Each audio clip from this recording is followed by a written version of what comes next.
Krishna Krishna Hare Hare Hare Rama Hare Rama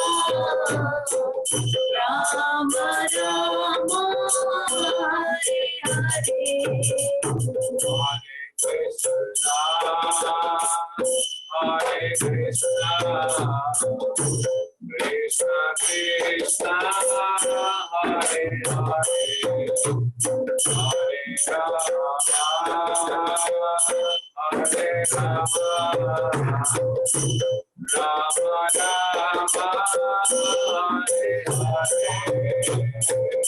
Hare Krishna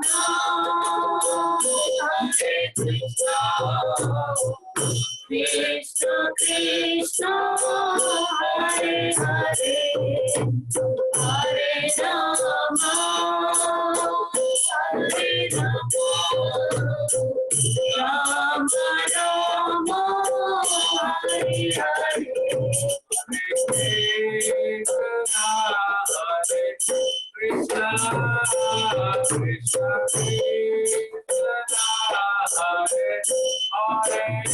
Rama Hare Hare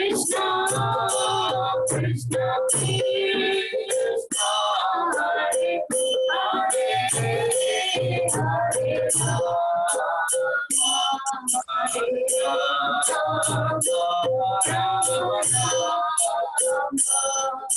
Krishna Krishna Hare Hare Hare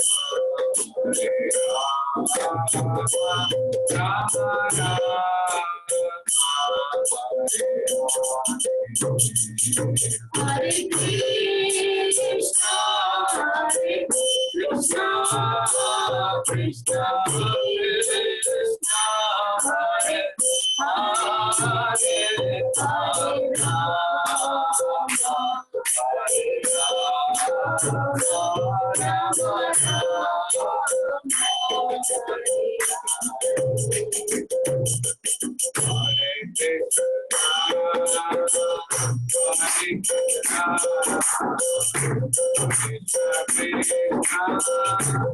Hare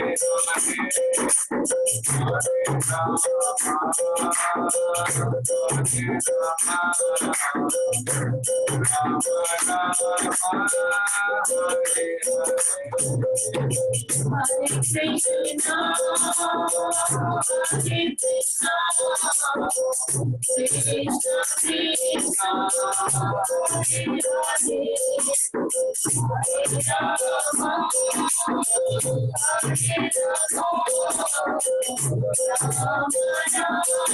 Hare Hare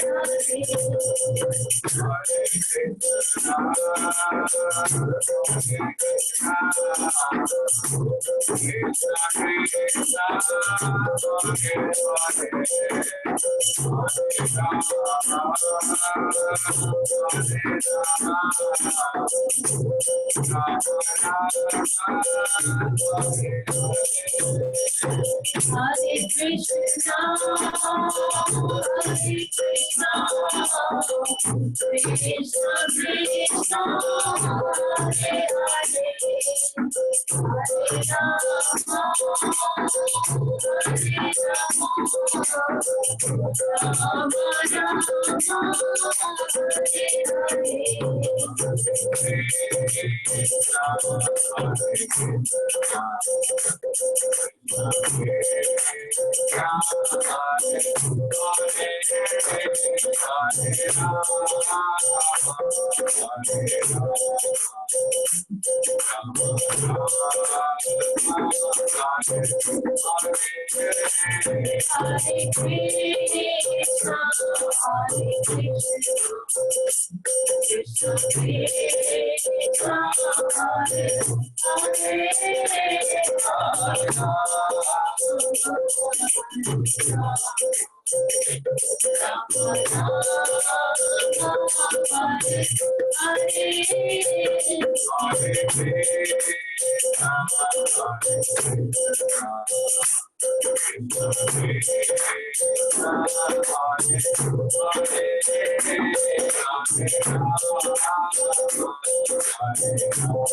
Hare Krishna. Thank you so much, Shyam Vihari Prabhu ji, Parmeshwari Mata ji, Divya Prem Prabhu, and Mehak. Such wonderful Kirtan Prabhu ji. हमें लगा था और चलता रहे. श्याम विहारी प्रभु छुपे हुआ हीरा है हमारे संघा के अंदर. आंटी अंकल भी हैं. Thank you so much. Thank you so much. Such a wonderful कीर्तन. ऐसे लग रहा था कीर्तन की रेलगाड़ी चल रही है. नहीं, बहुत सुंदर. Very nice. So I think thank you so much. And Rasanand Prabhu has come. I think he is here. So we welcome His Grace Rasanand Prabhu. Please come, Rasanand Prabhu. And we are very grateful. आज Nityanand, Nityanand कह रहा हूँ, Narsingh Chaturdashi पे we are all at home by force, and we heard Guru Maharaj class in the morning, and afternoon we have His Grace Rasanand Prabhu, और शाम को हमारा वैष्णव etiquette का कोर्स शुरू है, और वो अभय चरण प्रभु लेंगे. तो हम सबकी लॉटरी लगी है इस चक्कर में, and devotees are so merciful that they have accepted to give us their kind association. So thank you so much, Rasanand Prabhu. Please come.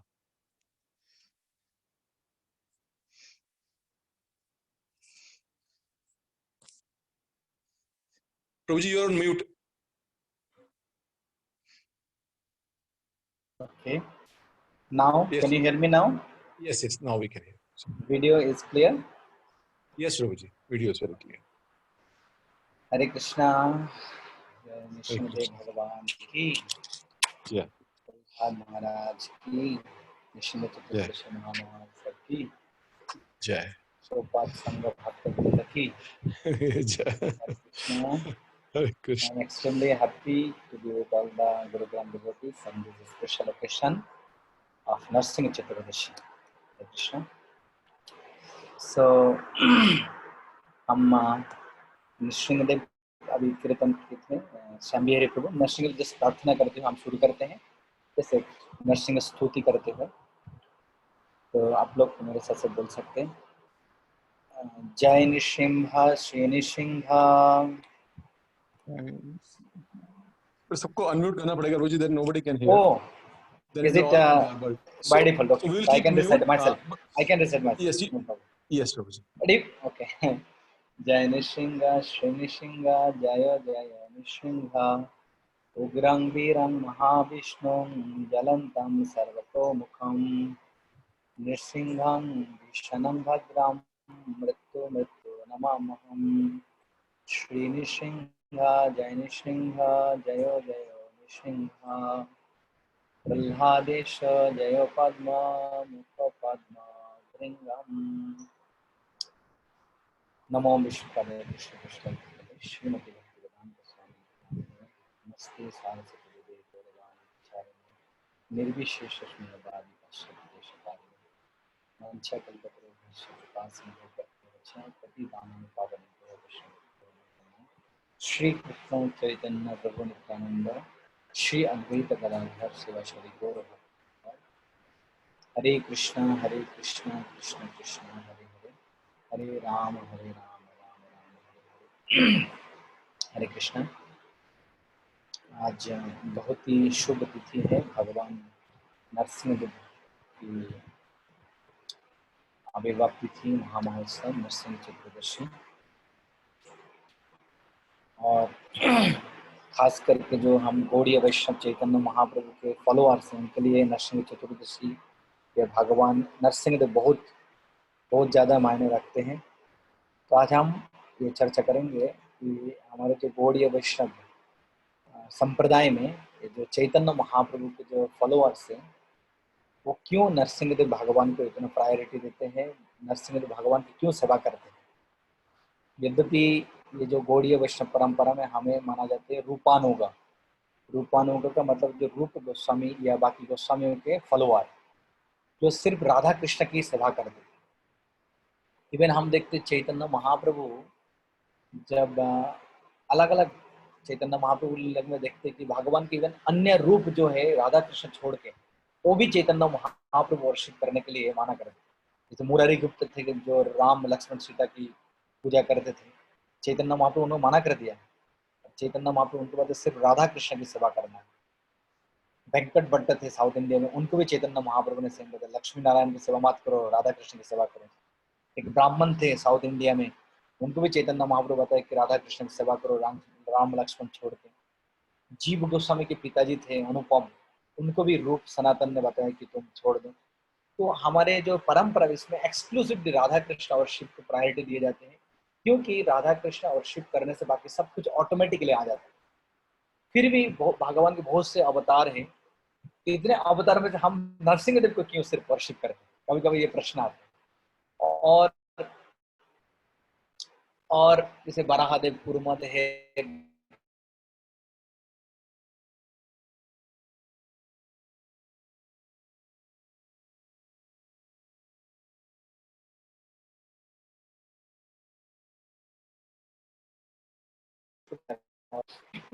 Screen आप देख सकते हैं।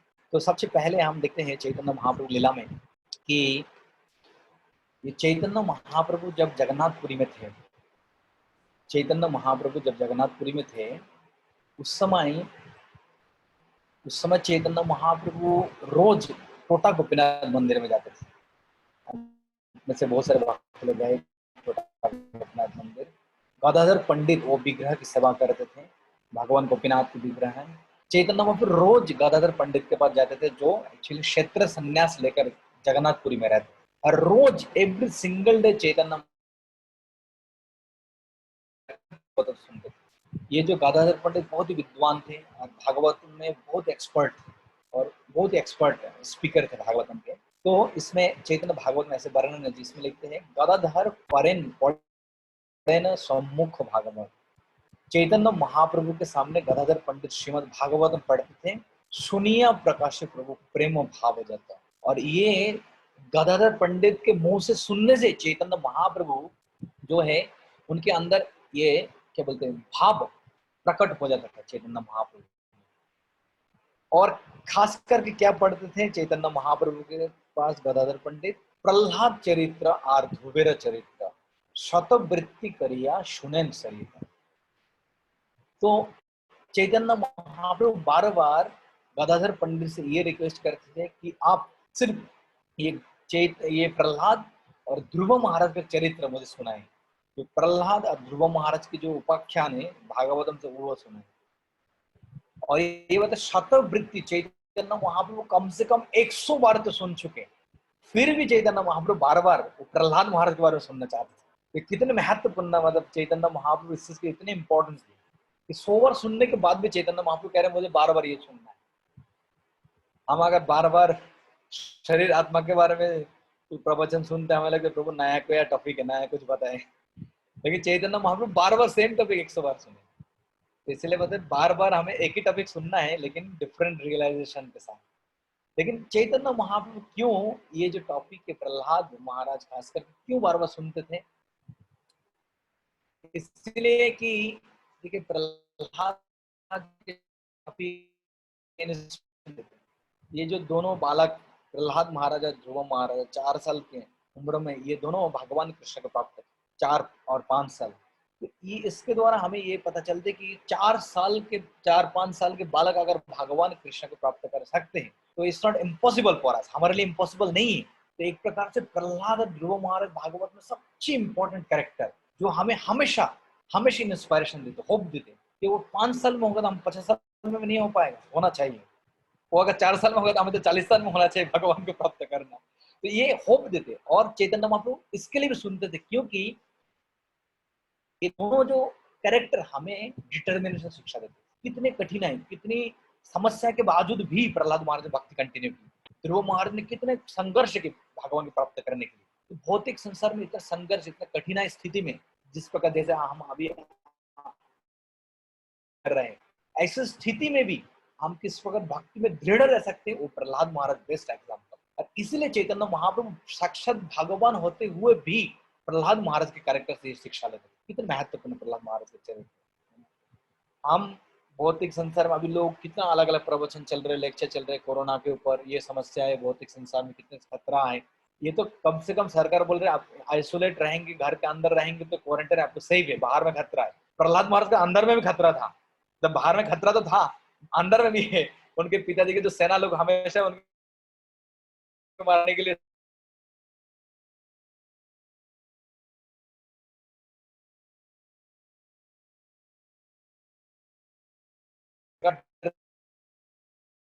प्रहलाद 100 बार सुनने के बाद भी चैतन्य महाप्रभु सुनने के लिए। तो ये सबसे फर्स्ट चैतन्य महाप्रभु का हम फॉलोअर, चूंकि चैतन्य महाप्रभु प्रायोरिटी देते थे इसलिए हमें ये करना चाहिए। और सबसे इंपॉर्टेंट प्रभुपाद बताते हैं चैतन्य महाप्रभु लीला में, और हम सब के लिए नृसिंहदेव भगवान की इंपॉर्टेंस क्या है। जब जो मोहम्मदन जो काजी मायापुर में चाँद काजी ने श्रीवत्स ठाकुर के घर के आंगन में मृदंग करतल तोड़ दिया, और जब उन्होंने इस प्रकार तोड़ दिया मृदंग करतल, संकीर्तन बंद कर दिया, तब उस समय चैतन्य महाप्रभु कहने लगे इतने बड़े दुस्साहस ये चाँद काजी, ये हम मेरा संकीर्तन बंद करते। चैतन्य महाप्रभु माशाअल्लाह के हजार लाखों लोग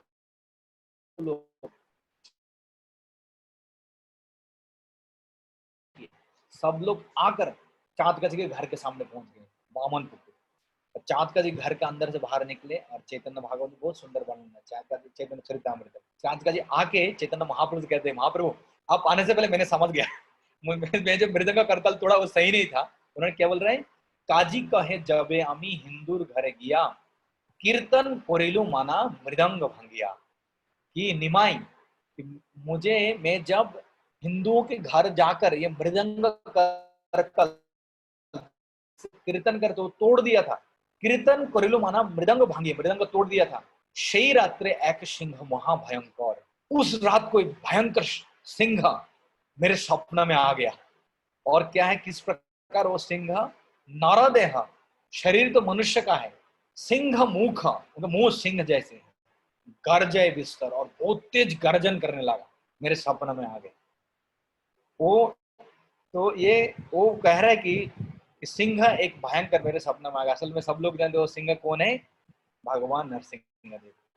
और उसके बाद वो चाँद काजी उसके आगे फिर कहने लगे कि वो कह रहे स्वयं ने हमारे ऊपर लाप दिया छड़ी, वो सिंह जैसे मेरा घर के अंदर घुस गए। घुसने के बाद मैं तो बिस्तर में बेड में सो रहा था और मेरे ऊपर जंप लगा के मेरे ऊपर चढ़ गए वो सिंह।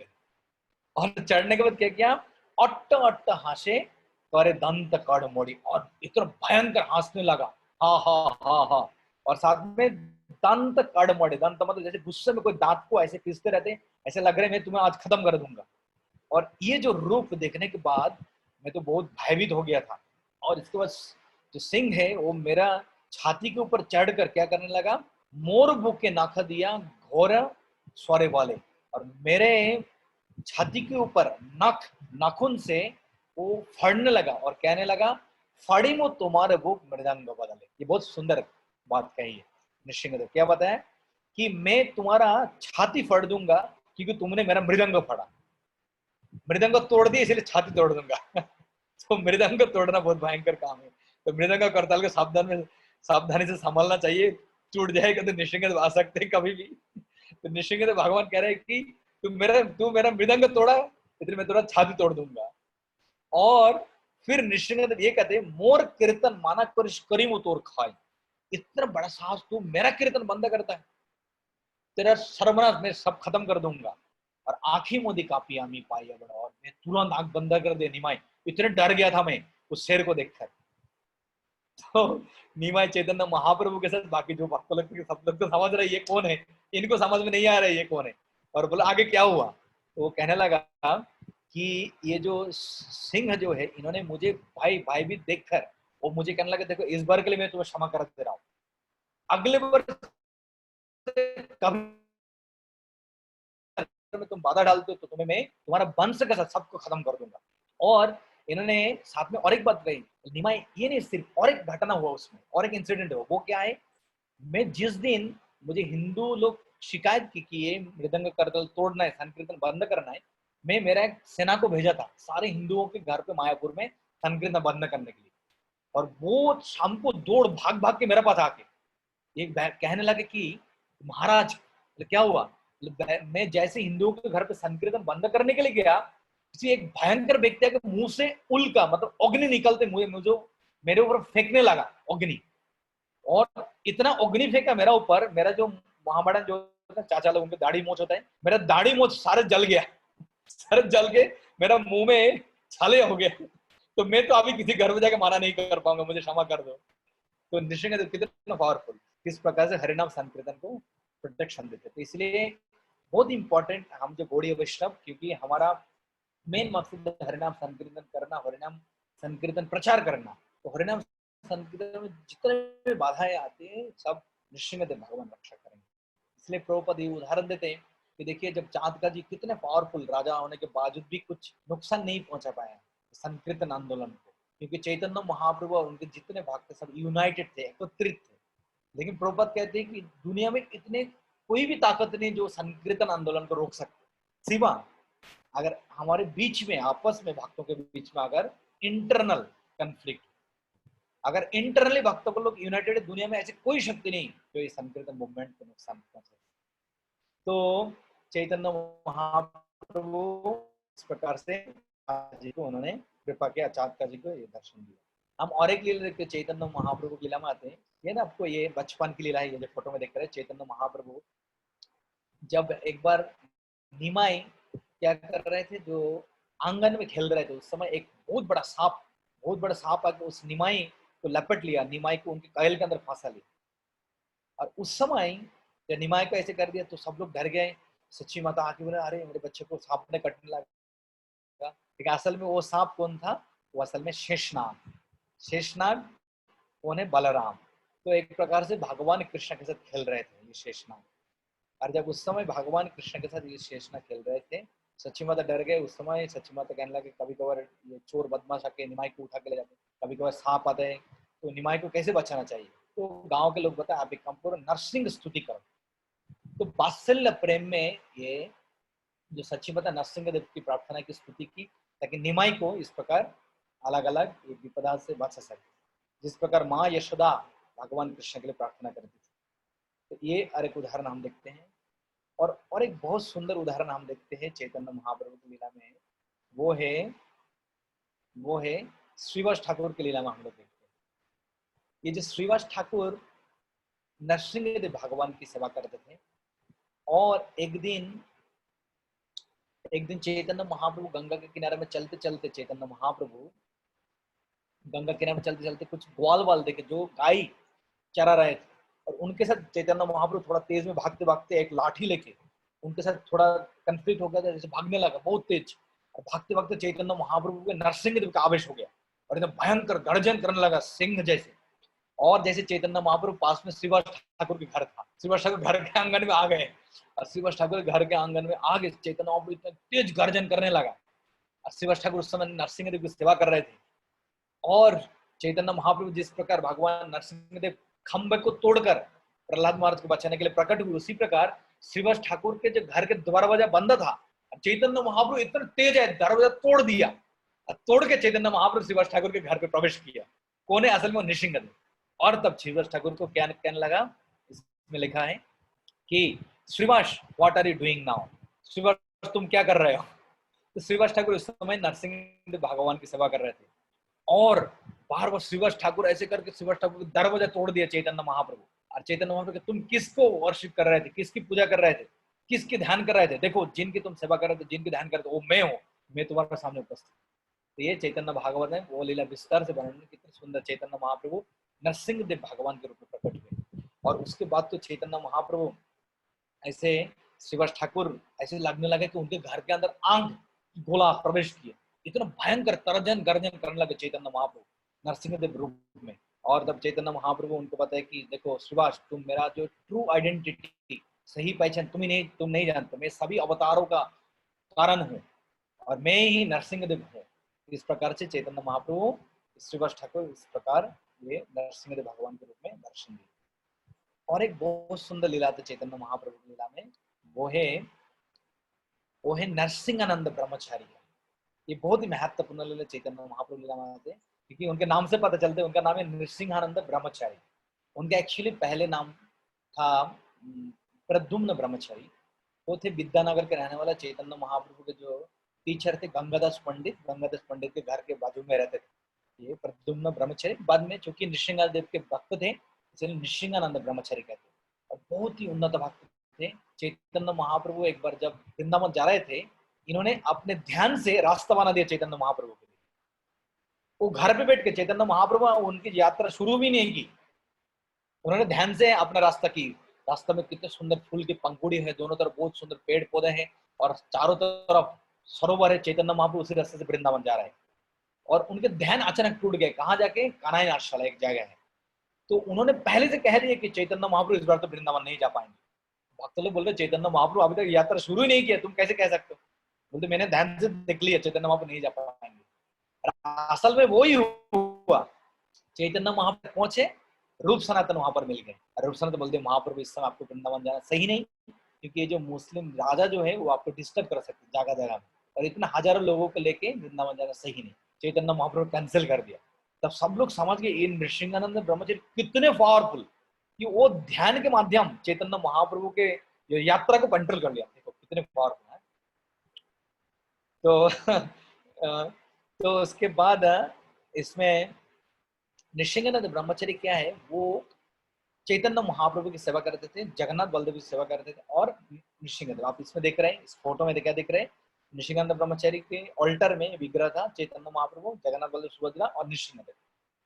तो नृसिंहानंद ब्रह्मचारी एक दिन सब प्रस्तुत करके प्रसाद वगैरह तैयारी करके ये भोग लगाए। इसको 3 प्लेट में भोग लगा, चैतन्य महाप्रभु को, जगन्नाथ बलदेव सुभद्रा को और भगवान नरसिंह देव। और जैसे ही भोग लगाने के बाद हम मंत्र जप करते हैं, गायत्री करते हैं, और ऐसे चैतन्य महाप्रभु अचानक वहां प्रकट हो गए और चैतन्य महाप्रभु ऑल्टर में जाके तीनों प्लेट से खाना शुरू कर दिया। चैतन्य महाप्रभु भोग लगे उसमें से खाना शुरू कर दिया, जगन्नाथ बलदेव सुभद्रा उसमें से भी खाना शुरू कर दिया, और नृसिंहदेव की प्लेट उसमें से भी खाना शुरू कर दिया। और ये आंख खुले तब देखा चैतन्य महाप्रभु ये सब खाने लगा। तो नृसिंहदेव ब्रह्मचारी तब कहने लगा महाप्रभु ये तो ठीक नहीं, आप देखो हम चैतन्य महाप्रभु को जो भोग लगे आप वो खा सकते हैं। मैं जानता हूँ आप एक ही जगन्नाथ है, जय गौर जय कृष्ण जय जगन्नाथ, आप जगन्नाथ के भोग भी खा सकते हैं, आप नृसिंहदेव के भोग कैसे खा सकते हैं? आप इन दोनों का भोग खा सकते हैं। तो चैतन्य महाप्रभु तो उनको रिवील किया, देखो मैं ही नृसिंहदेव हूँ, मैं ही नृसिंहदेव, तुम जिनको सेवा करते जिनको वर्शिप करते मैं ही वही नृसिंहदेव। इस प्रकार से नृसिंहानंद ब्रह्मचारी की लीला में हम देखते हैं किस प्रकार चैतन्य महाप्रभु ही एक्चुअली नृसिंहदेव। तो हो सकता है ये जो भक्त है इनके अलग अलग मूड था, जैसे जिस प्रकार मुरारी गुप्ता राम जी की सेवा करते थे, ये नृसिंहानंद ब्रह्मचारी नृसिंहदेव की सेवा करते थे, लेकिन इनकी सेवा तभी पूर्ण है जब इन लोग चैतन्य महाप्रभु की सेवा करते। तो कलियुग में चैतन्य महाप्रभु की सेवा के बिना बाकी ये कृष्ण प्रेम प्राप्त करना इतना आसान है। तो इनके मूड जो है ये नृसिंहदेव की सेवा करते थे, लेकिन एक प्रकार से भक्ति अटैचमेंट चैतन्य महाप्रभु के प्रति। तो और एक बहुत सुंदर लीला है चैतन्य महाप्रभु लीला में। चैतन्य महाप्रभु जब उन्होंने यात्रा कर रहे थे दक्षिण भारत साउथ इंडिया भ्रमण कर रहे थे, उस समय 2 जगह में गए, रामदास महादेव कोरिले दर्शन, अहोबल नृसिंहगिरी कोरिला गमन। सबसे पहले चैतन्य महाप्रभु विशाखापट्टनम के पास चैतन्य महाप्रभु एक मंदिर दर्शन किए थे, जियड़ नरसिंह टेम्पल, और इतने अद्भुत मंदिर चैतन्य महाप्रभु मंदिर देखे इतने खुश हो गए नरसिंहदेव भगवान देखे। चैतन्य महाप्रभु बहुत स्तुति की, बहुत प्रार्थना की, नृत्य कीर्तन की, और पुजारी वहां पे माला और प्रसाद चैतन्य महाप्रभु के दिए मंदिर में, जियड़ नृसिंहदेव बहुत ही प्रसिद्ध मंदिर अभी भी है। और उसके बाद कहाँ गया? अहोबल नृसिंहगिरी कोरिला गमन। उसके बाद चैतन्य महाप्रभु अहोबिलम गए, जहाँ पर हिरण्यकशिपु की राजधानी, और जहाँ पर भगवान नरसिंहदेव प्रकट हुए थे, और उस पहाड़ के ऊपर चढ़ के चैतन्य महाप्रभु दर्शन किया। क्या किया चैतन्य महाप्रभु? नृसिंह देखिया तारे कोइलो नति स्तुति, सिद्ध बट गेला जहा मूर्ति स्थापति। चैतन्य महाप्रभु जाके नृसिंह तो बहुत स्तुति की, बहुत प्रार्थना की, बहुत प्रकार के श्लोक मंत्र उच्चारण की, नृत्य की, कीर्तन के नृसिंहदेव के सामने। तो एक प्रकार से हम देख सकते हैं हम एक्चुअली चैतन्य महाप्रभु के फॉलोअर से कलियुग में हमें आज वही करना है एक्चुअली चैतन्य महाप्रभु जो किए। चैतन्य महाप्रभु जियड़ नृसिंह के सामने और साथ में ये अहोबिलम नृसिंह, 2 मंदिर में चैतन्य नृत्य कीर्तन किए। तो चैतन्य महाप्रभु के फॉलोअर के नाते हमें क्या करना चाहिए? नृसिंहदेव के सामने हमें ज्यादा से ज्यादा हरिनाम संकीर्तन करना चाहिए। तो दैट इज चैतन्य महाप्रभु संतुष्ट हो जाएंगे, नृसिंहदेव भी संतुष्ट हो जाएंगे। हम और देखते हैं, ये है नृसिंहपल्ली, बहुत सारे डिवोटीज लोग गए, आप लोग पिछले साल भी गए थे टूर में, यात्रा में मायापुर में। नृसिंहदेव भगवान जब हिरण्यकशिपु को वध किया उसके बाद मायापुर में आए, उन्होंने क्या करने के लिए? उन्होंने हाथ धोने के लिए मंदाकिनी नदी पे, अभी छोटा अवशेष बचे मंदाकिनी नदी के, उसमें चैतन्य भगवान नृसिंहदेव हाथ धोए, खून वगैरह धोने के बाद मंदाकिनी नदी की जो काला रे पीला हो गया, और नृसिंहदेव भगवान ने पानी भी थोड़ा पी उसमें से। और नित्यानंद प्रभु जब जीव गोस्वामी को पूरे मायापुर परिक्रमा करा रहे थे, उस समय उन्होंने इस जगह पर लेके गए। और नित्यानंद प्रभु जीव गोस्वामी को कहते हैं, देखो ये अद्भुत जगह है, ये नरसिंहदेव का नगरी है, ये भौतिक संसार का जगह नहीं है। नरसिंहदेव भगवान यहाँ पर रहे, यहाँ पर विश्राम किए, और इसीलिए जितने देवता हैं, विश्वकर्मा ने रातों रात सारे देवताओं के लिए आसपास में मोहल्ला कॉलोनी बना दिया, और सारे देवता लोग तब से यहाँ पर रहने लगे, क्योंकि भगवान नरसिंहदेव है। इसलिए उस एरिया को अभी भी देवपल्ली माना जाता है। तो नित्यानंद प्रभु बहुत सारी स्तुति की नरसिंहदेव भगवान, ये बहुत ही पावरफुल मंदिर है। तो मैं पर्सनली देखा, बहुत जागृत विग्रह है ये नरसिंहदेव भगवान। नरसिंहपल्ली में बहुत सारे भक्त लोग जाते हैं, हजार हजार। सेम और एक है उड़ीसा में, वो हम बाद में आते हैं, इससे पहले ये है, जानते ये है गौर गदाधर विग्रह। कहाँ पे? योगपीठ में। योगपीठ कहाँ है? चैतन्य महाप्रभु जन्म स्थान, भक्ति विनोद ठाकुर ने स्थापन। भक्ति विनोद ठाकुर और भक्ति सिमरन ठाकुर छोटे बालक थे उस समय। भक्ति विनोद ठाकुर ने जगन्नाथ दास बाबू जी महाराज को लेके ये मंदिर बनवाया। और भक्ति विनोद ठाकुर जब थे उस समय, भक्ति सिमरन ठाकुर थोड़ा युवा थे उस समय, कुछ डाकू और चोर आके एक दिन योगपीठ आक्रमण कर दिया। भक्ति विनोद ठाकुर थे, और उस समय भक्ति विनोद ठाकुर मंदिर की प्रोटेक्शन के लिए उन्होंने लक्ष्मी नरसिंहदेव मंदिर विग्रह स्थापन। आप जब योगपीठ जाएंगे, नीम की पेड़ देखा आप लोगों ने, जिसके नीचे चैतन्य महाप्रभु जन्म हुआ, उसके अंदर जब जाएंगे एक छोटा सा बिल्डिंग के अंदर ये विग्रह रखा है। तो मैं सुना था किसी से, बोड़िया मठ के एक भक्त से, वो बता रहे थे कि भक्ति विनोद ठाकुर को पूछा आपने क्यों नृसिंहदेव भगवान की स्थापना की यहाँ पे, हम तो चैतन्य महाप्रभु की सेवा करते हैं। तो भक्ति विनोद ठाकुर बोले तो टेंशन मत करिए, जो नृसिंहदेव यहाँ पे रोज सुबह आते हैं चैतन्य महाप्रभु की मंगल आरती करने के लिए। भक्ति विनोद ठाकुर बताया कि ये नृसिंहदेव रोज सुबह चैतन्य महाप्रभु की मंगल आरती करने के लिए आते हैं। तो हम देख सकते कितने नृसिंहदेव के साथ चैतन्य महाप्रभु लीला कितने संबंध है।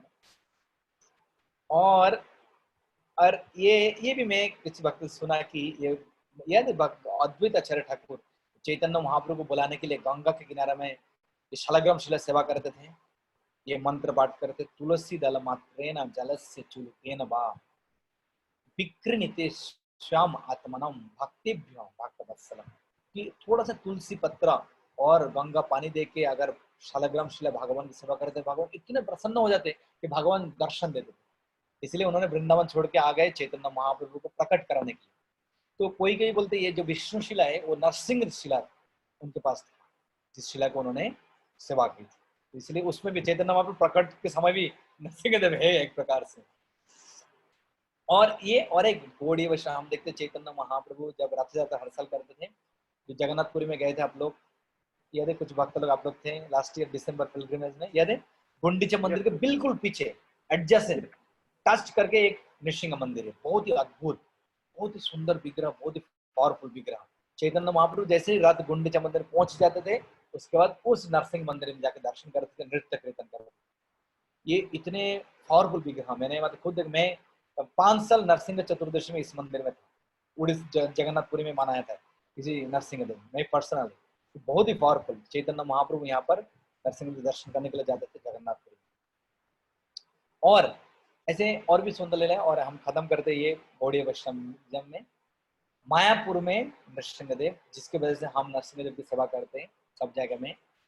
और वो नरसिंहदेव भगवान मायापुर प्रकट 1984 में जब मार्च महीने में कुछ 30-40 डाकू लोग ये मायापुर आक्रमण कर दिया, और उन लोग जो जितने भक्त लोग उनके साथ बहुत बड़ा झगड़ा होने लगा। भक्त लोग भी उनके साथ फाइट कर रहे हैं, उन लोग बंदूक गोली फेंकने लगा, भक्त लोग भी पत्थर से अलग अलग तरीके से बचने की कोशिश की।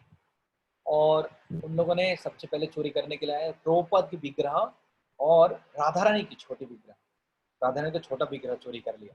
और भक्त लोग को कैसे प्रभुपाद को जाने दे सकते, भक्त लोग बहुत संघर्ष फाइट करने के बाद प्रभुपाद के विग्रह को तो बचा लिया, लेकिन राधा रानी की जो विग्रह बचा नहीं पाए, वो डाकू लोगों ने लेके गए। यानी तो उसके बाद मायापुर के जो मैनेजर लोग थे, भगवानंद महाराज, इन लोग विचार किए क्या करें हम लोग, ये डाकू लोग ऐसे अटैक कर सकते हैं। और वो भी जस्ट प्रभुपाद जब अंतर्दान किए उसके कुछ दिन बाद, मतलब कुछ साल बाद, 5-6-7 साल, तो अभी किससे सलाह ले, प्रभुपाद भी नहीं है। तो उन लोगों ने विचार किया, वो इंसिडेंट अभी याद है जब हम बताए योगपीठ में जब ठाकुर लोगों ने अटैक किया, भक्तिविनोद ठाकुर ने नरसिंहदेव लक्ष्मीदेव की स्थापना की, तो हमें भी करना चाहिए। लेकिन उसे कौन करेंगे? सब लोग डर गए, बोलते नहीं ये हो नहीं सकते, नरसिंह भगवान कौन सेवा करेंगे, जो नैष्ठिक ब्रह्मचारी है इतने जो इतने सालों से बचपन से वही सिर्फ कर सकते हैं, तो बाकी लोग नहीं कर सकते। ये जनरली इस्कॉन में भी गृहस्थ लोग अलाउ नहीं करते, तो ये और ब्रह्मचारी लोग भी सामने आ नहीं रहे, फिर भी उन लोग बोल रहे कुछ तो करना चाहिए महापुरुष को रक्षा करने के लिए। तो पंकज अंगे प्रभु इन लोग सामने आए, बोले हम करेंगे। तो ऐसे उसका अलौकिक लीला पढ़ सकते हैं, इंटरनेट में है, उपलब्ध है, बुक्स में है, किस प्रकार नरसिंह भगवान महापुरुष प्रकट है। तो तब से माना जाते हैं और कोई उतना बड़ा प्रॉब्लम नहीं है। तो इस प्रकार से नरसिंहदेव भगवान के प्रकट हुए, इसलिए गौड़ीय वैष्णव सोसाइटी में भगवान नरसिंहदेव की बहुत ज्यादा महत्व है। चैतन्य महाप्रभु से लेकर भक्ति सिद्धांत ठाकुर, भक्ति विनोद ठाकुर से लेकर हमारे सभी आचार्य हम देखा, उन लोगों ने नरसिंहदेव भगवान के स्पेशल इम्पोर्टेंस दी। तो चूंकि हम उसी परंपरा में, हमें भी नरसिंहदेव भगवान की सेवा करनी चाहिए। और खास करके चूंकि ये भक्तों को रक्षा करने के लिए इसी अवतार, देखिए भगवान के बहुत से अवतार हो सकते हैं, जिसमें अलग अलग पर्पस के लिए भगवान अवतार होते हैं। सभी अवतार में भगवान भक्तों को रक्षा करते हैं, परित्राण साधुना। लेकिन ऐसे एक्सक्लूसिवली सिर्फ एक ही कारण के लिए बहुत कम अवतार में आपको देखने को मिलेगा।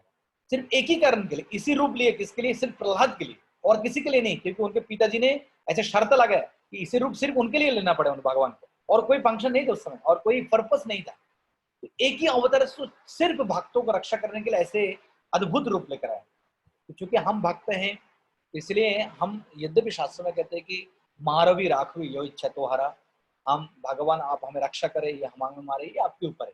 लेकिन ये बहुत ही उन्नत स्तर में कोई व्यक्ति ऐसे बोल सकते, क्योंकि हम पूर्ण शरणागत नहीं है, इसलिए हम जैसे गाड़ी में बैठे, ट्रेन में बैठे, फ्लाइट में बैठे, नमस्ते नर सिंहाय आ जाते हैं। ये करना भी चाहिए, क्योंकि भगवान भक्तों को रक्षा करने के प्रकट होते हैं। तो okay, so this is kind of importance. हम अभी नरसिंहदेव लीला से थोड़ा एक दो कुछ पॉइंट चर्चा करते हैं। समय है गिरिराज प्रभु? यस प्रभु जी, समय समय है प्रभु जी। ओके, नहीं जब खत्म होगा आप बता देना मुझे। तो इंटरेस्टिंग है। तो नरसिंहदेव की भगवान की लीला, ये सब लोग जानते हैं, काफी इंपॉर्टेंट लीला, काफी रिलेवेंट सबके लिए। तो सबसे पहले भगवान नरसिंहदेव लीला में हम देखते हैं हिरण्यकशिपु को जब वध किए भगवान बराहदेव, उसके बाद से ये लीला शुरू होती है। हिरण्यकशिपु उनके भाई जो है हिरण्यक्ष के बदला लेने के लिए भगवान से रिवेंज लेना चाहते हैं, वहां से बेसिकली नरसिंहदेव लीला शुरू होती है। तो ये एक प्रकार से हम मान सकते हैं ये भगवान की इटर्नल फर्स्ट टेंस, इसमें होता है eternal first tense of lord Narasimhadev, या आप बोल सकते हैं eternal first tense of lord Krishna. भगवान की ये नित्य लीला के अंश हैं, जिसमें हम जानते हैं ये जय विजय थे, और इसलिए इन लोग यहाँ पर ये। तो देखिए ये जो लीला है, इसको भागवत में दो जगह में आते हैं, तृतीय स्कंद में आते हैं, उसके बाद सप्तम स्कंद में आते हैं, जब युधिष्ठिर महाराज ने प्रश्न पूछते हैं कि भगवान पर्शियल पक्षपात क्यों करते, तो नारद मुनि ने उसके राष्ट्रीय यज्ञ के समय उससे जवाब में बोला, नहीं देखो युधिष्ठिर महाराज, भगवान नहीं करते पक्षपात। बोले कैसे? बोला अगर पक्षपात करते थे, तुम्हारे सामने तो अभी अभी हुआ था, शिशुपाल जैसे व्यक्ति शत्रु जो है उनको मारने के बाद भगवान के शरीर में लीन हो गए, उनको मुक्ति मिल गई। वो अगर पक्षपात करते थे, शत्रु को रिवॉर्ड कर सकते क्या? तो उन्होंने ये लीला सुनने के लिए काफी इंटरेस्ट बताए। कौन? युधिष्ठिर महाराज। तब उन्होंने उनके पिछले जन्म से ये लीला शुरू की। ये जय विजय 4 कुमार के साथ ऐसे ऐसे 4 कुमार जाने के लिए इन लोग प्रवेश करना चाह रहे थे, कहाँ पे? ये वैकुंठ में। जय विजय ने उनको रोक दिए, और जय विजय ने जब रोक दिया, उन लोगों ने ये श्राप दिए कि तुम ये वैकुंठ लोक में एक बेसिकली तुम रहने के लायक नहीं, क्योंकि इसमें मैं और मेरा जो भावना है ये विचार तुम्हारे अंदर। तो ऐसे माना जाता है ये जो 4 कुमार जो बहुत ही निष्पाप, इनोसेंट, इन लोगों ने बहुत जैसे जन्म हुआ तुरंत उन लोगों ने चले गए ऊपर। उन लोग का भौतिक संसार में क्या होते है, भौतिक संसार के बारे में बिल्कुल आइडिया नहीं थे इन लोगों को। और ऐसे माना जाते है कि इन लोग सबसे पहली बार ये सुना जब ये जय विजय ने बताया कि ये भगवान विष्णु के लोग हैं, हम लोग रहते जो विष्णुदूत है, तुम यहाँ पर प्रवेश नहीं कर सकते। तो इन लोगों को लगे हम पहली बार ये शब्द सुन रहे हैं कि मैं और मेरा। तो ऐसे कुछ भी होता है मैं और मेरा, इनको पता ही नहीं था। लेकिन ऋषभ कहते हैं भौतिक संसार में अहम ममेति, हम सबके विचार के हम मैं और मेरा, इसके बिना तो एक पल भी जी नहीं सकते, है ना। और ये 4 कुमार बोल रहे मैं और मेरा इन लोगों ने सुना ही नहीं कभी। ये जो शुद्ध वैष्णव, शुद्ध भक्त और हम लोगों के बीच में ये अंतर है। उन लोगों को कभी मैं और मेरा ये जो है ये विचार कभी मन में नहीं रहते, और मैं और मेरा के बिना हम चल ही नहीं सकते। तो इन लोगों ने ऐसे श्राप दिया, उनको बताया कि तुम 7 जन्म चाहे तो तुम भक्त होकर जन्म ले सकते हो और 3 जन्म शत्रु होकर ले सकते हो। तो 3 जन्म इन लोग शत्रु के रूप में ये चयन किए, इसलिए 3 जन्म शत्रु के रूप में आए और जगह माधाई के रूप में आके भक्त बन। तो कोई बोलते हैं कि 4 जन्म क्यों नहीं, एक्चुअली 4 जन्म इसलिए नहीं क्योंकि चौथा जन्म में तो ये भक्त बन गए। तो असुर व्यक्ति, कोई व्यक्ति असुर हो सकता है, लेकिन जब भक्त बन जाते तो उसको भक्त के लाइफ में काउंट होते, असुर लाइफ में काउंट नहीं होते। तो इस प्रकार तो जैसे हम सब लोग जो है, हम सब लोगों का क्या हो रहा है, हम सब लोग क्या हो रहा है, हम सब लोग तो एक प्रकार आसुरिक प्रवृत्ति में थे पहले, लेकिन भक्ति में आने के बाद ये भगवान वो आसुरिक जो विचार है वो एक्सेप्ट नहीं करेंगे, भगवान हमें भक्त के रूप में देखेंगे। तो जगह में हो सकते हैं आसुरिक भावपना थे, लेकिन चूंकि भक्त बन गए इसलिए उस जन्म में उनको भक्त के रूप में काउंट किया गया। और इसीलिए हम देखते हैं चैतन्य महाप्रभु सबसे कृपालु है, ना तो भगवान विष्णु, ना भगवान रामचंद्र, ना भगवान कृष्ण उनको उस कृष्ण प्रेम प्रदान किया, उनको जरूर उन्होंने बात किए, लेकिन हाईएस्ट परफेक्शन नहीं दिए, ना हिरण्यकशिप, हिरण्यक्ष, रावण, कुंभकर्ण, शिशुपाल, दंतवक्र के रूप में। लेकिन चैतन्य महाप्रभु लीला में इन लोग को हाईएस्ट परफेक्शन मिले, जो एक शुद्ध भक्त को मिलते, वो क्या है, हरिनाम संकीर्तन जो दिया हमको। और इसलिए हम देखते ये जो माधाई, जगह माधाई भक्त बनने के बाद नवद्वीप में एक घाट है अभी भी, उसको बोलते माधाई घाट। वहां पर बैठ के रोज जितने नवद्वीप मायापुर के लोग गंगा में पानी लेने के लिए, स्नान करने के लिए आते थे, सबको चरण पकड़ के प्रार्थना करते थे, प्रणाम करते थे। सिर्फ वो नहीं, रोज हम हरिदास ठाकुर के बारे में जानते हैं, 3 लाख माला जप करते थे, लेकिन ये जगह माधाई कितने माला जप करते थे, 2 लाख राउंड डेली, 2 लाख माला जप करते थे। तो देखो ये आसुरिक जो व्यक्ति है, जो हिरण्यकशिप, हिरण्यक्ष, इनको भी सर्वोच्च कृष्ण प्रेम दे दी, ये है चैतन्य महाप्रभु की विशेष कृपा है। तो ये जब आते तो भगवान की लीला में ये प्रश्न आते कि किस प्रकार इन दोनों भगवान से शत्रुता करते थे, फिर भी भगवान से अगर कोई शत्रुता भी करे उससे एक ही बेनिफिट मिलते हैं, जेन तेन प्रकार है ना मनो कृष्ण विषय। कैसे भी हम भक्ति करें, भगवान से जुड़ने से बेनिफिट मिलते हैं, ये जरूरी पॉजिटिवली और नेगेटिव हो। जैसे बोलते गोप्या, भागवतम बोलते गोप्या कामाद कंस भयात, कि गोपी जो है वृंदावन की गोपियां काम वासना के कारण भगवान से कनेक्टेड थी, और कंस भयात, कंस भय के कारण देशात चेददायो, और ये जो चेदीराज, जो शिशुपाल आदि जो राजा है, ये ईर्ष्या के कारण भगवान से कनेक्टेड थे। और संबंध वृष्णि यादव जो लोग थे, ये अफेक्शन के कारण भगवान से कनेक्टेड थे। और क्या भक्त जयम विभो, जो भक्त है नारद मुनि जैसे, ये भक्ति के कारण भगवान से जुड़े हुए। कैसे भी भगवान से जुड़े, क्या फर्क पड़ता है, भगवान से जुड़ने से सब बेनिफिट मिलते।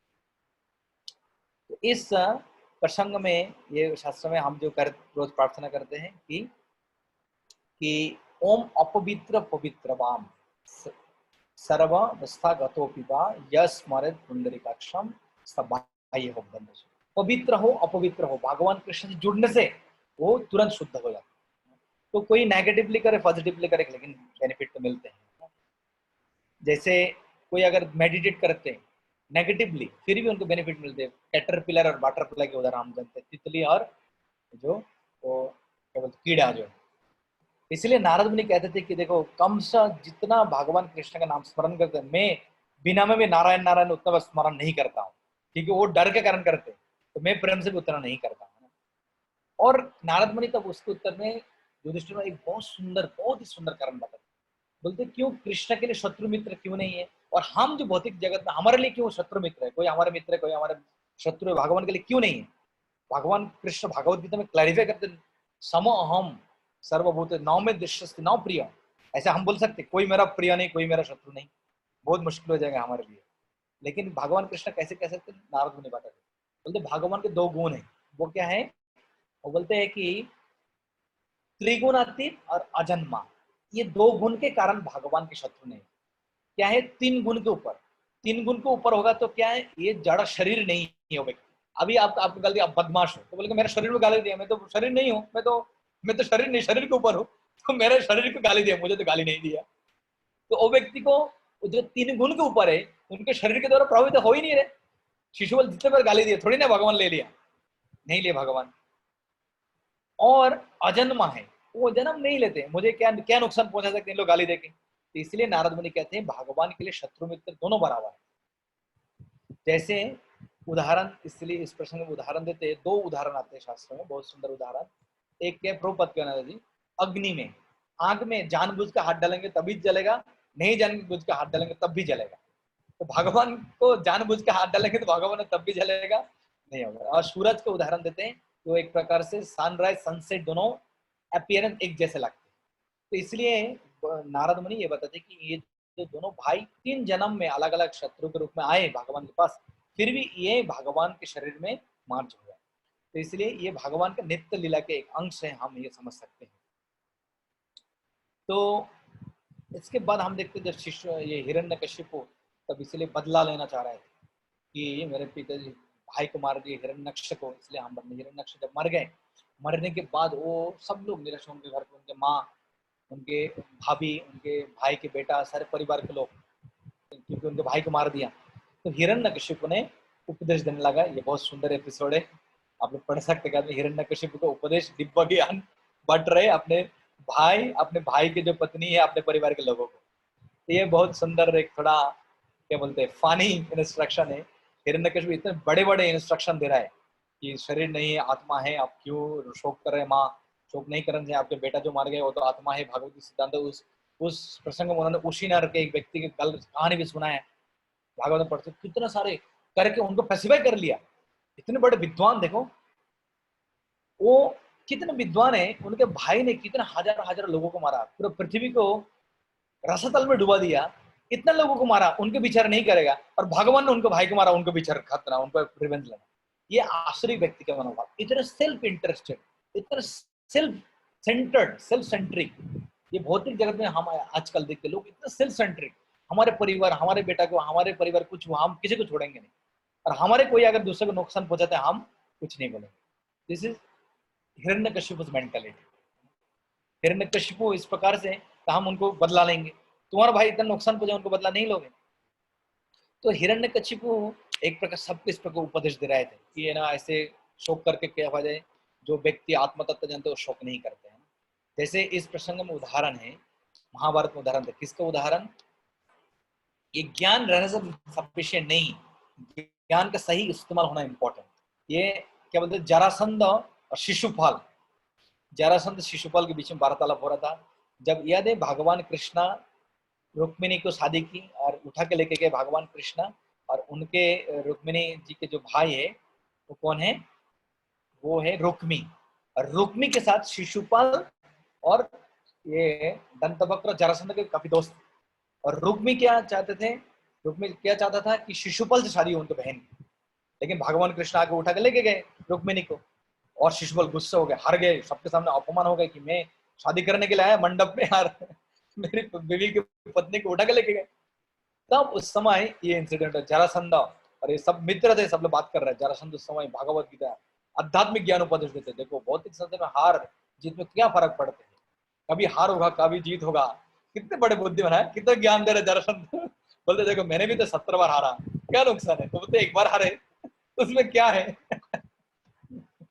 तो कितने विद्वान है, मतलब ऐसे लग रहा है कितने बड़े पंडित उपदेश दे रहे हैं। हारने से क्या होता है, भौतिक जिंदगी थोड़ी ना रोक जाती है, मतलब कितना उपदेश जानते हैं इन लोग, लेकिन जब अपने बारी आती है सब कुछ भूल जाती है सब लोग। ज्ञान तो है, तो इसलिए इसमें हम ये शीर्षक लेगा, to have knowledge is not sufficient, implementation of knowledge important. तो नॉलेज होने से कोई फायदा नहीं है। इवन हम भागवत में और भी उदाहरण है, इसके उदाहरण ये है बेन महाराज के उदाहरण। देखिए ये बेन महाराज जो इतने निष्ठुर, इतने क्रूएल, इतने खराब राजा, उनके पिता अंग, उनकी माँ काल कन्या, और उनके पिता अच्छे राजा थे, लेकिन ये इतने खराब राजा, उनके शरीर से बाद में पृथु महाराज को उत्पन्न किए, आप देख सकते हैं। और ये जो बेन राजा इतने खराब है, वो शास्त्र के उपदेश जानते थे लेकिन सबको गलत इंस्ट्रक्शन देता था। क्या बोलते थे वो, जैसे राजा माना, राजा मानने के बाद सबसे पहले क्या है, मेरे राज्य में कोई भी यज्ञ नहीं होगा, विष्णु पूजा बंद है पूरा, कोई भी भगवान की भक्ति नहीं कर सकते, सब कुछ सम्मान मुझे देना पड़ेगा। आज सब लोग बोलना क्यों आप ऐसे कह रहे हैं, आपको क्यों देना पड़ेगा, शास्त्र युक्ति दे, क्योंकि शास्त्र में बताया राजा, king is the representative of god, मैं भगवान के प्रतिनिधि हूँ, इसका मतलब मैं ही भगवान हूँ, तो तुम सब लोगों को मेरी पूजा करनी चाहिए। तो शास्त्र के सारे ज्ञान है, लेकिन वो गलत तरीके से इस्तेमाल कर रहे हैं। अपने बारे जब आ रहे वो अपने के लिए। तो ऐसे शास्त्र में बहुत उदाहरण है, शास्त्र के ज्ञान सफिशिएंट नहीं है। जैसे जैसे जैसे ये जो हिरण्यकशिपु को इतने बड़े बड़े उपदेश दे रहे उनके परिवार के लोगों को, ये एक प्रकार से क्या है, ये चीटिंग टेंडेंसी माना जाता है। चैतन्य महाप्रभु बताते हैं, ये बोलते हैं आचार करहे केह ना करे प्रचार।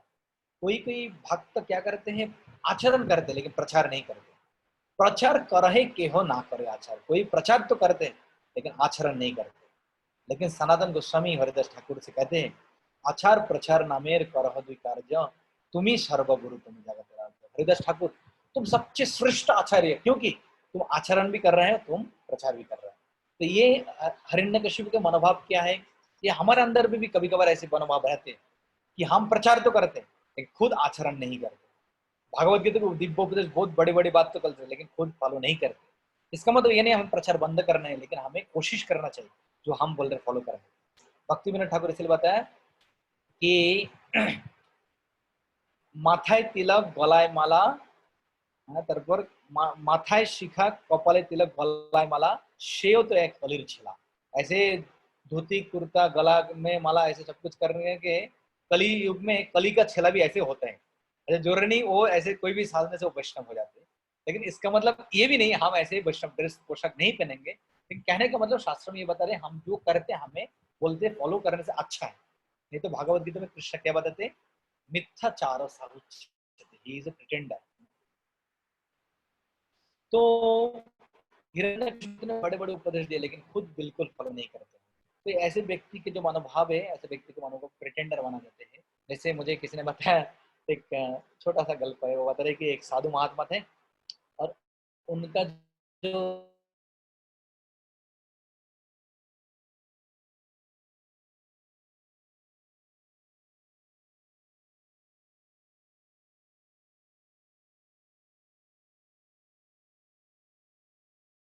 मर गए, आसपास में बहुत सारे रिश्तेदार लोग आए, उनके परिवार के लोग, किसी ने उनको शांत नहीं कर पाए, उनको सांत्वना दे नहीं पाए, उनको पैसिफाई नहीं कर पाए। तो गांव के सब लोग विचार कर रहे क्या करें क्या करें क्या करें। एक काम करो, हमारे गांव के बगल में जंगल में ये साधु महात्मा रहते, उनको बुलाते, वो अगर कुछ दिव्य उपदेश देते, भागवत गीता के ज्ञान बांटते, हो सकते ये खुश हो जाएंगे, इनके पुत्र शोक से दूर बाहर निकल सकते। तो साधु महात्मा को बुलाया, उन्होंने आके बोले क्यों रो रहे पुत्र शोक में, तुम्हारा जो पुत्र है इस जन्म का पुत्र है, पिछले जन्म में दूसरा कोई पुत्र था, अगले जन्म में दूसरा कोई पुत्र होगा। और भागवत गीता में बताया आत्मा अविनाशी, आत्मा को कोई नहीं मार सकते, नहीं काट सकते, नहीं सुखा सकते। तुम्हारे पुत्र शरीर मारा है, उनके आत्मा तो नहीं मारे, क्यों शोक कर रहा है। पूरा भागवत गीता का लेक्चर दे रही हो साधु महात्मा, और बेचारा शांत हो गए, चलो कोई तो मुझे मिले, सही ज्ञान मिला। उसके कुछ दिन बाद उस साधु महात्मा जिस कुटिया में रहते थे उसके बगल में एक कुत्ता था, तो रोज उस कुत्ता को खाना खिलाते थे। क्या साधु महात्मा रोने लगे, हाय हाय क्या होगा, मेरा कुत्ता मर गया, मेरा कुत्ता, रोने लगे। गांव के सब लोग इकट्ठा हो गए, साधु महात्मा जी कुछ दिन पहले आपने तो इस व्यक्ति को भागवत गीता को उपदेश दे रहे थे कि रोना नहीं चाहिए जब कोई मर जाते, उनके बेटा मर गया, आपने उनको बताने लगा कि नहीं शोक करना चाहिए, भागवत गीता के उपदेश बांटा आपने, आज कुत्ता मर गया इसलिए रो रहा है। तब वो साधु महात्मा क्या कह रहे हैं जानते हैं, वो कह रहे because that was his son but this is my dog. तो जब दूसरे के बारी आते हैं तब हमारे एक भक्त बोल रहे थे, जब हम दूसरों को बोलते हैं तब आसमान से एसेसर नीचे आते। एसेसर जानते हैं, साइंस ऑफ सेल्फ रियलाइजेशन। और जब खुद के बारी आते तब एसेसर ऊपर निकल जाते हैं। तो दूसरों को जब बांटते हैं एसेसर आसमान से जैसे पुष्प वृष्टि जैसे हमारे ऊपर आ जाते हैं। खुद के बारी आते एसेसर खत्म हो जाते हैं। Science of self realization. तो ये हिरण्यकशिपु का भी ऐसे हुआ ज्ञान बांटना, लेकिन उससे फायदा नहीं। जैसे रावण के उदाहरण कितने बोलते, इतने वेदज्ञ पंडित यज्ञ कर्म सभी विषय में एक्सपर्ट था रावण, सभी प्रकार के शास्त्रों में अर्थ धनुष सब में इतने पंडित, लेकिन उसके बावजूद भी क्या हुआ। इसलिए शास्त्र के ज्ञान जो है सफिशिएंट नहीं है। और ये जो ज्ञान है देखिए हमें हमेशा याद रखना चाहिए, जो शास्त्र के ज्ञान हो सकता है हमारे पास सभी ज्ञान है, लेकिन ये इमरजेंसी के समय, कठिनाई के समय ये ज्ञान हमें कभी भी दिमाग में नहीं आएगा, क्लिक नहीं करेगा। इंपॉर्टेंट तो नॉलेज तभी कम में आता है जब कठिनाई के समय नॉलेज कम में आता है। जब कठिनाई के समय नॉलेज कम में नहीं है, क्या फायदा है ना। इसके उदाहरण क्या है, ये महाभारत में कर्ण, कर्ण के उदाहरण देखा। कर्ण ने मिथ्या झूठ बोले उनके गुरु परशुराम से, और परशुराम ने उनके ये श्राप दे दिया कि कर्ण इमरजेंसी के समय, जब कठिनाई के समय तुम कितना भी प्रयास करो तुम्हें ये मंत्र याद नहीं होगा, तुम शस्त्र बोला नहीं सकते। और कर्ण इसी कारण मर गए क्योंकि उन्होंने शस्त्र को बोले शस्त्र नहीं आया। इससे हमें पता चलता है, देखिए ज्ञान हमें हो सकते, लेकिन जब माया हमें अटैक करती, आक्रमण करती है माया, उस समय ज्ञान कम में नहीं है। कितने बड़े बड़े विद्वान भक्त लोग है, कितने मुनि ऋषि है, सब शास्त्र के ज्ञान होने के बावजूद भी माया के चंगुल से खुद को बचा नहीं पाया। इसको हमें कितने वरिष्ठ, कितने विद्वान भक्त, ये हम सब किसी के साथ भी हो सकते। तो ज्ञान उस समय कम में नहीं आएगा। तो अभी प्रश्न से ज्ञान कैसे इमरजेंसी के समय, कठिनाई के समय ज्ञान को नॉक करते। अजामिल के उदाहरण में आते, कितने पावरफुल थे अजामिल। अजामिल जब वो बेशक को देखा भगवान ने, वो कम से कम 5-6 बार एक बार देख रहे हैं, एक बार अपने आप को कंट्रोल करे, बोले नहीं देखना है, नहीं देखना है।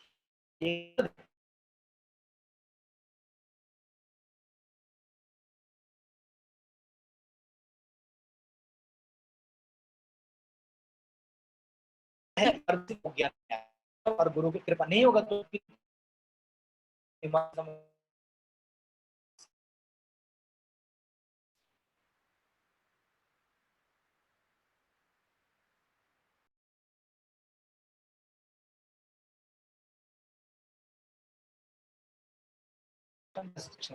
ये हिरण्यकशिपु ये तपस्या करने लगा, उसके बाद बदला लेने के लिए भगवान से। और ये किस प्रकार तपस्या करने लगा, ये राजोगुण तमोगुण की तपस्या, 3 प्रकार की तपस्या।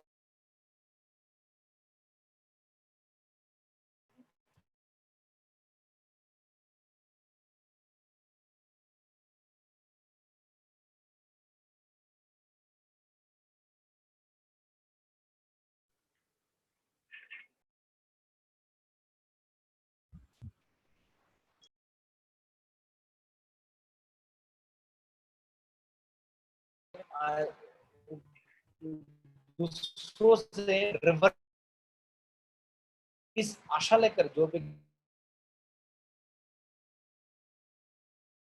एक प्रकार से बदला लेने के लिए, सम्मान मिलने के लिए, तो इस प्रकार तपस्या अगर हम करते हैं वो भी एक्चुअली सही नहीं है।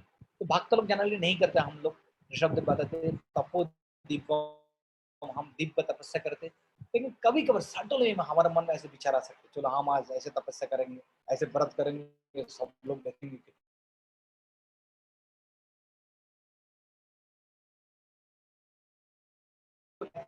लेकिन इसका मतलब ये नहीं हम फास्टिंग करना छोड़ देंगे। हमारे मन में विचार आ ही सकता है, हमारे मन में तो सभी में विचार आते हैं। हम किसी की सेवा करने करेंगे, जितना भगवान को प्रसन्न करने के विचार नहीं है, तो उतना आते लोग क्या दूर से देख रहे हैं कि नहीं हमें। तो लेकिन सब में आ सकते। लेकिन जैसे हमारे गुरु महाराज कहते हैं, ये शुरू शुरू में ठीक है, लेकिन जैसे भक्ति मैच्योर हो जाएंगे, धीरे धीरे ये प्रवणता भी त्याग करना चाहिए।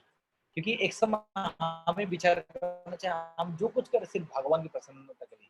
ये वैष्णव आचार्य लिखे के तुम्हारे कबे की कथा कोई हिबे से कथा बाबिले आर की चली गई। भक्ति में एक चीज हमेशा देना है, कौन तुम्हें कब क्या कह रहा है, वो किस प्रकार से सोच रहा है, इसको देख के तुम भक्ति में आगे नहीं बढ़ सकते। भगवान कैसे देख रहे हैं तुम्हें, उसको देख के भक्ति में आगे बढ़ सकते। लेकिन हो सकते है भक्ति में शुरू शुरू में जब हम इनिशियल स्टेज में, ये जरूरी है कभी कभार लोगों से जब हम अप्रिशिएशन मिलते, तारीफ मिलते, वो भक्ति में हमें प्रोत्साहन देते हैं। ऐसे ये इनकार नहीं कर सकते। गुरु वैष्णव जब हमें अप्रिशिएट करते, वो हमें प्रोत्साहन देते, लेकिन हमें इंटरनली एक्सपेक्टेशन नहीं रखना चाहिए।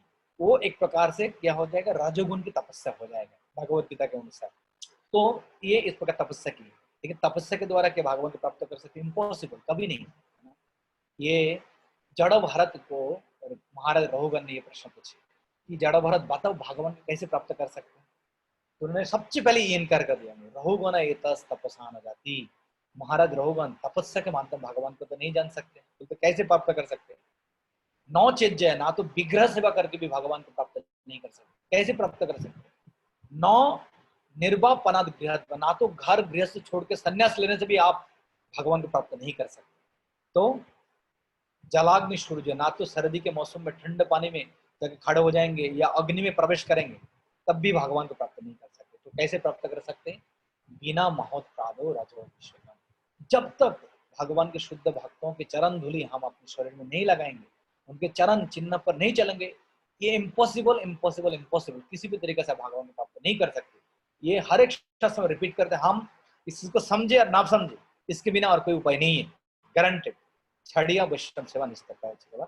सेम चीज प्रहलाद महाराज भी कहते हैं, उन्होंने कि ये सेम उन्होंने बताते कि जब तक वैष्णव की कृपा नहीं मिलेगा तब तक ये संभव नहीं है कि कृष्ण भक्ति में आगे बढ़ना। प्रहलाद महाराज जैसे बताते हैं, तो हिरण्यकशिपु इस प्रकार तपस्या की, राजोगुण की तपस्या है, इस प्रकार तपस्या के द्वारा भगवान को कभी नहीं प्राप्त कर सकते। अगर तपस्या से प्राप्त करते थे तो रावण हिरण्यकशिपु बहुत बड़ा भक्त मान लेते, तो ये संभव नहीं है। और उसके बाद प्रहलाद महाराज की जन्म हुआ, जन्म होने के बाद प्रहलाद महाराज को गुरुकुल में अपने दोस्त लोगों को उन्होंने उपदेश दी, बाद में हिरण्यकशिपु को उपदेश दी उन्होंने, और इसके बाद भगवान नरसिंहदेव को प्रकट हुए। इस प्रकार हिरण्यकशिपु भगवान नरसिंहदेव की जो पकड़, उस लीला से हमें बहुत कुछ सीखने को मिलते हैं। खास करके प्रहलाद महाराज के जो उपदेश है, इंस्ट्रक्शन है उनके मित्रों के प्रति और उनके पिता के प्रति, इस प्रकार प्रचार में कितने बोल्ड और कितने फियरलेस थे प्रहलाद महाराज, सच बेस्ट एग्जाम्पल इस चीज का।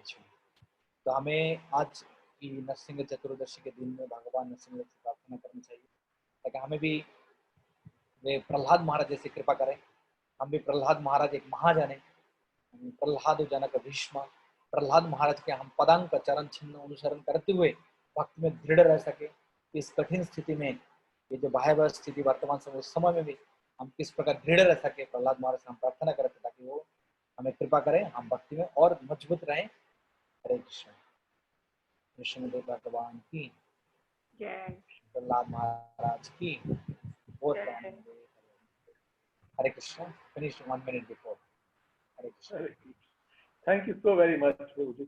आपने पूरा 12:59 पे आपने ओके किया, मुझे लगा था आप समय नहीं देखेंगे और कथा चलती रहेगी प्रभु जी, बट ऐसा हमारा भाग्य नहीं है। I know you are busy and there so many, but it was very wonderful प्रभु जी। और बस I think all the devotees also you know such wonderful Narsingh katha in a different manner, to see how Narsingh Dev Bhagwan came in different pastimes of Chaitanya Mahaprabhu. It was very very nice, it was very different and very nice. और हमारा जो क्या है, जो faith है हमारा, वो नरसिंह देव भगवान पे और हमारा गाढ़ा हो गया। तो anybody wants to ask any question? किसी का कोई प्रश्न है कोई प्रभु जी से? यस श्याम यारी प्रभु। Yes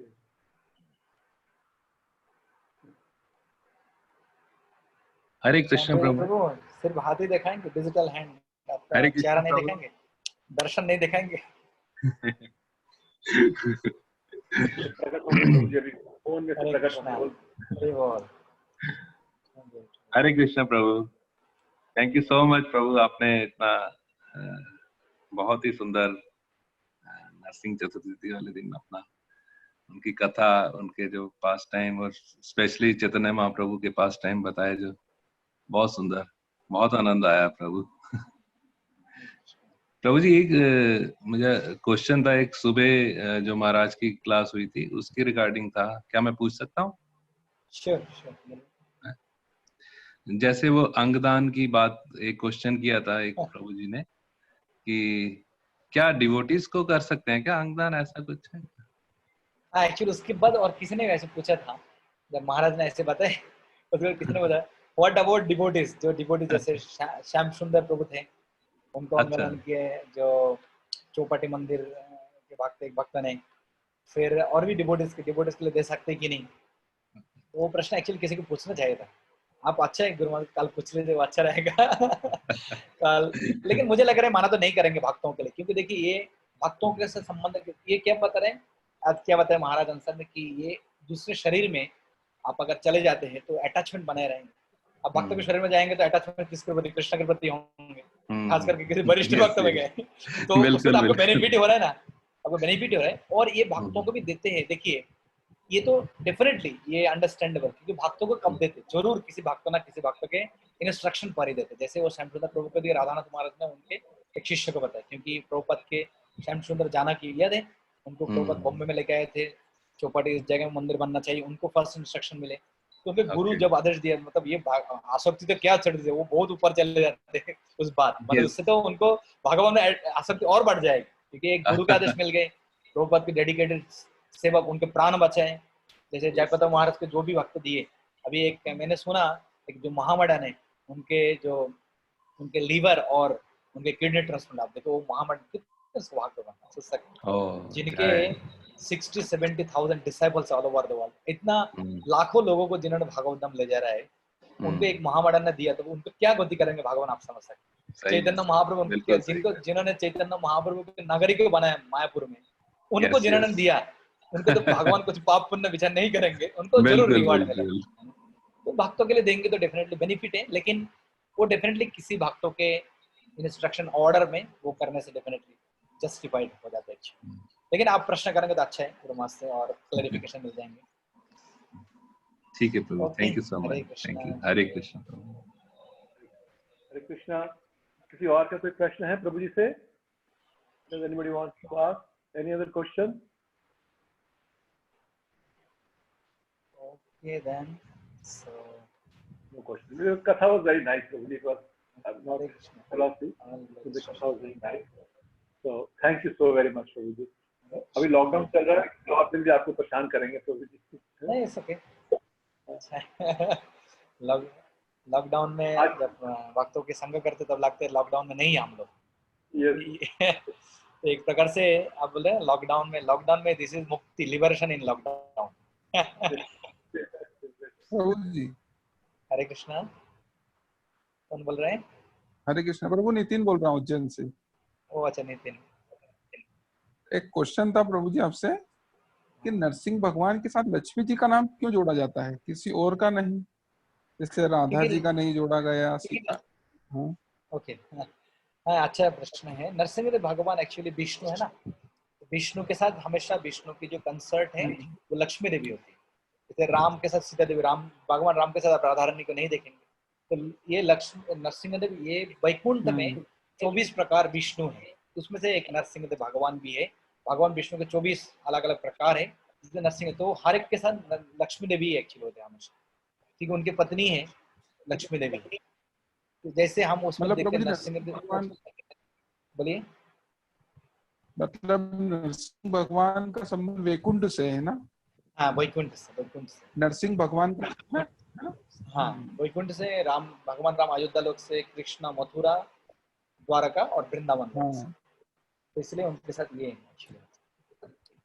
okay Nitin, Hare Krishna. Okay प्रभु, thank you Prabhu.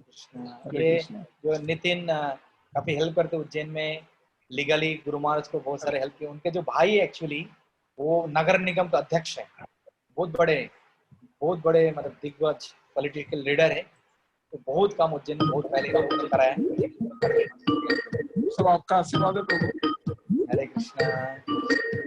Okay, so I will take leave. Thank you everyone. Pray for me. Nrisimhadeva की पाद की गौर हरि हरि बोल। हरे कृष्ण। संदर प्रणाम। हरे Krishna. So thank you so much devotees। कि सब लोगों को कथा सुन के आनंद आया होगा। तो जैसे आप सबको मालूम है, I think all of us you are participating. We have that Vaishnav etiquette course starting today evening. तो आप लोगों में से जिसने उसके लिए भरा है तो प्लीज वो कोर्स अटेंड करिए। और तो अब वो 8 दिन का अभय चरण प्रभु जो है वो वैष्णव एटिकेट कोर्स ले रहे हैं। और अगर आप में से कोई रह गया है तो मैं यही कहूँगा कि वो ये गुरुग्राम के डिवोटीज के लिए स्पेशली हमने किया है ये, तो please attend and that course. शाम को 7:30 शुरू है, तो प्लीज 7:15 बजे लॉग इन कर दीजिएगा। और आप लोगों को सबको फिर से नरसिंह चतुर्दशी की बहुत बहुत शुभकामनाएं। Hare Krishna. All glories to Prabhupada.